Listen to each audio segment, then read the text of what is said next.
પોરબંદર થી પોતરી પહેરીને નીકળ્યો છે, દ્વારકા આવ્યો છે, અને દ્વારકાથી જો પાછો ફરી પાછો એ પીતાંબર પહેરીને જાય ને તો ગામના લોકો તરત કહેશે, કેતો તો નથી માગતો, આ દ્વારકા જઈને પીતાંબર માગી આવ્યો ને મારા સુદામાને કોઈ માગણ કે હવે કનૈયો સાંભળી ન શકે. કે 56 સીડના દાદરાઓ ઉતરે છે ભગવાન સાથે. સુદામદેવ બ્રાહ્મણ, દાઉજી મહારાજ ભગવાન સુદામાને દરવાજા સુધી મૂકવા જાય છે.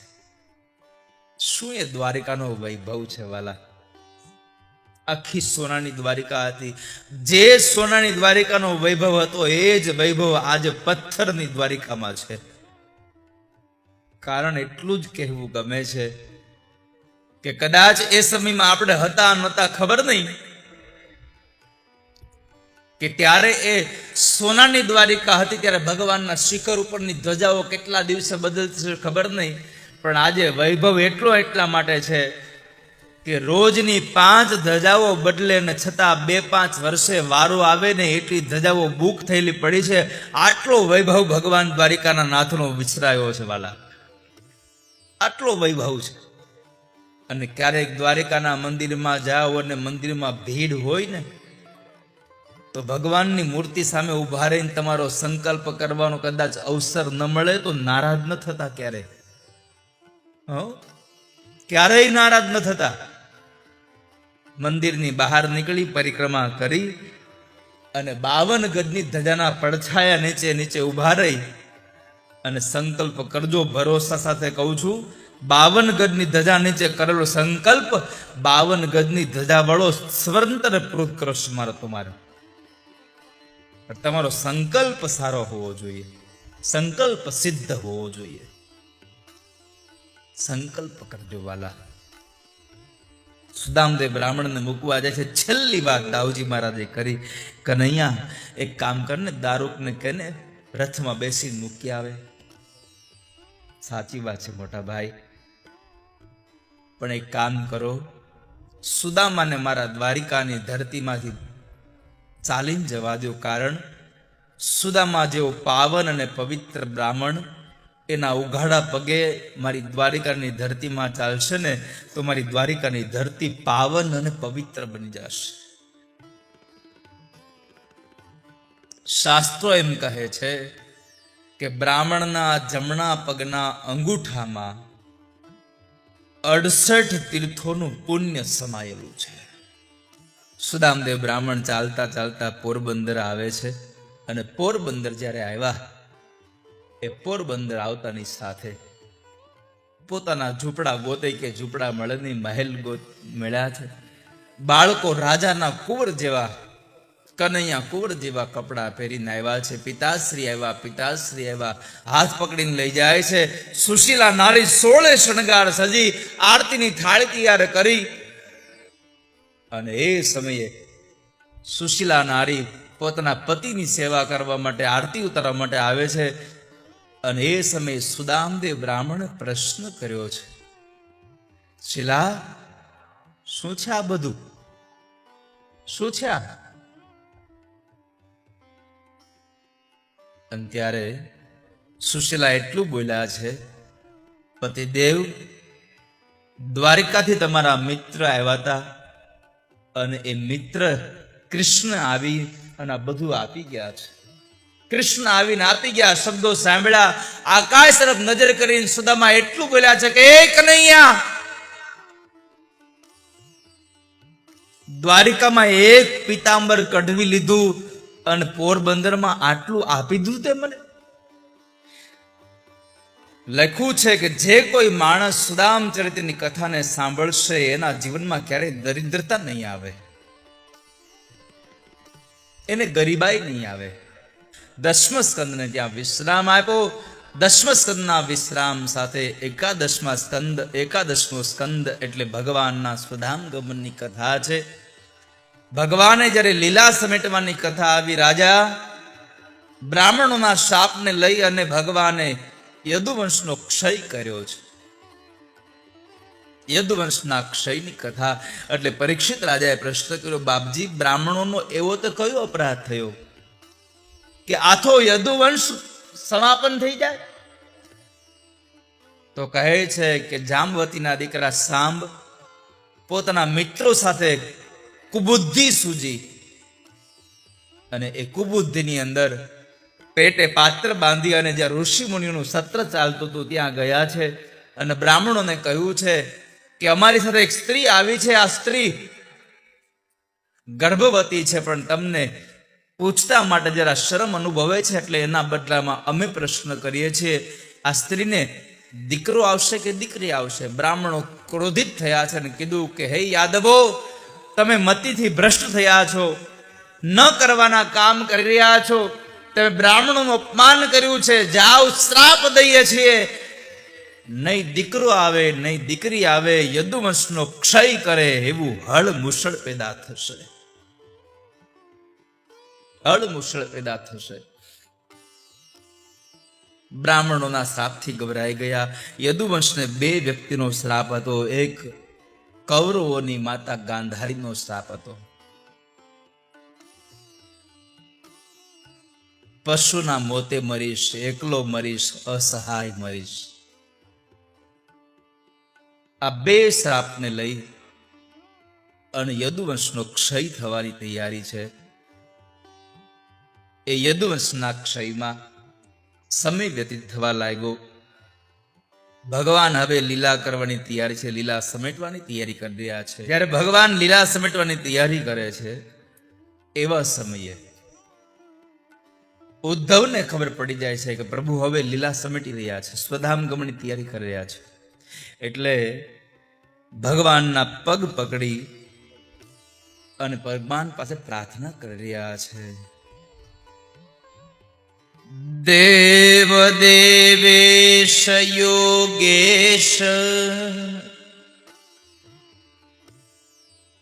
પુણ્ય શ્રવણ કીર્તન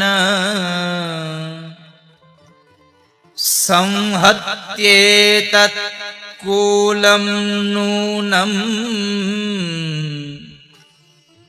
લોકમ સંત્યક્ષતે ભવાન વિપ્રશાપમ સમર્થોપી પ્રત્યહનન યદીશ્વર. ઉદ્ધવ ભગવાનને કહે છે કે ભગવાન, જાણું છું તમે બ્રાહ્મણોના શાપને મિથ્યા નહીં કરો, નકર કાળને પણ તમે જીતી જાઓ, કાળને પણ તમે કાળના પણ કાળ છો, છતાં પણ હું જાણું છું બ્રાહ્મણોના શાપને તમે મિથ્યા નહીં કરો. પણ મારી પ્રાર્થના છે પ્રભુ મને સાથે લેતા જાઓ. ભગવાન કહે છે ઉદ્ધવ, આપણે સાથે જન્માતા ના પ્રભુ, તો બસ સાથે જન્મા નથી તો સાથે ક્યાંથી મરવાના? એકલા જ આવ્યા અને એકલા જ જવાના, સાથી વિના સંગી વિના એકલા જ જવાના. આ જગતમાં જન્મમાં પણ કોઈનો સથવારો નથી હોતો અને મૃત્યુમાં પણ કોઈનો સથવારો નથી હોતો. ઉદ્ધવ, મારા જ્ઞાનનો ઉપદેશ તમારે હજી બધાને આપવાનો છે.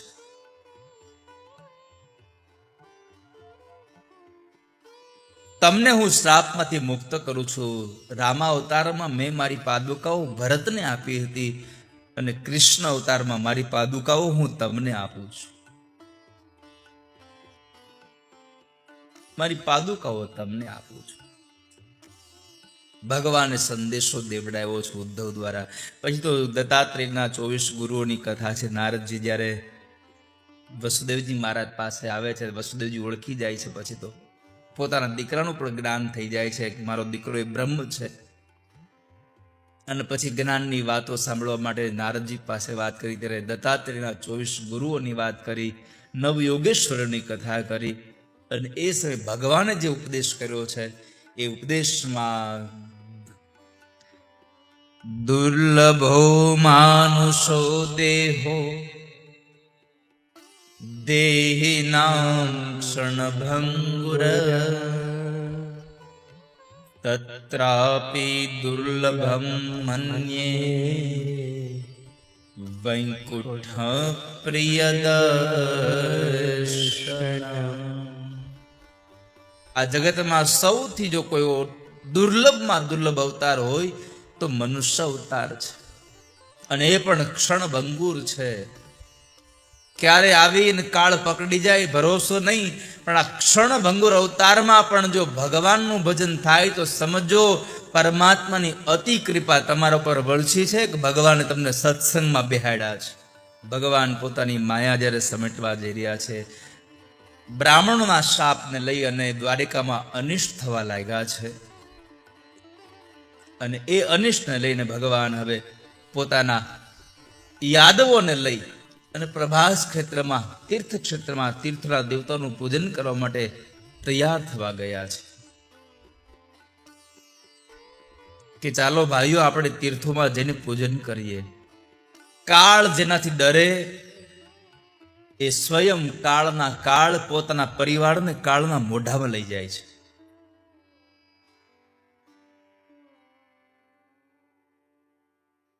સત્સંગનો મહિમા છે. વ્રતાની યજ્ઞ છંદાંસી તીર્થાની નિયમાયમા યથા વરુંધે સત્સંગ સર્વસંગાપહો હિ મામ. તમારા કર્મની અંદર તમારું ધ્યાન હોવું જોઈએ. વાલા, અંતે ભગવાને ઉપદેશ આપ્યો અને કહ્યું કે જાઓ બદ્રિકાશ્રમમાં તમે જાઓ અને મારો ઉપદેશ બધાને આપજો. ઉદ્ધવ સજળ નયન બન્યા છે. ભગવાને પ્રાચીન એ ક્ષેત્રની અંદર પ્રભાસ ક્ષેત્રમાં યાદવોને કાળના મોઢામાં લઈ ગયા.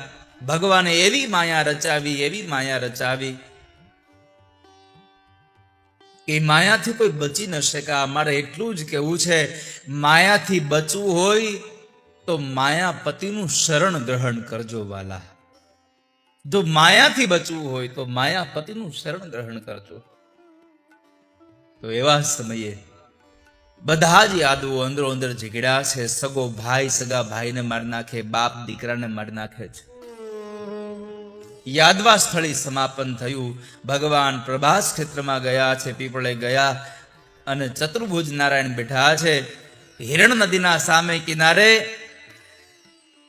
જરા નામનો પારધી, જે યાદવોના કુખ પરથી જે જરા એ જે સામના કુખમાંથી જે પાત્રમાંથી જે મુસળ નીકળ્યું હતું એને ચૂર્ણ કર્યું હતું. એ ચૂર્ણ જે સમુદ્રમાં ફેંકાયું, જળમાં ફેંકાયું, એમાં એરકા નામની વનસ્પતિ થઈ હતી. નાનો એવો ટુકડો હતો, એ માછલી ગળી ગઈ હતી અને એ માછલી એક માછીમારના હાથમાં આવી. એણે એક પારધીને વેચેલી. એ પારધીએ જ્યારે માછલીને ચીરે છે ત્યારે અંદરથી ટુકડો નીકળે છે, ને એ ટુકડો તીરની આગળનો અણી બનાવીને જ્યારે શિકાર માટે નીકળે છે અને હિરણ નદીના સામે કિનારે ઊભા આછા એવા અંધારાની અંદર સામે કોઈ પશુ છે એમ સમજી અને ભગવાનને જ્યારે બાણ મારે છે ત્યારે એ સમયે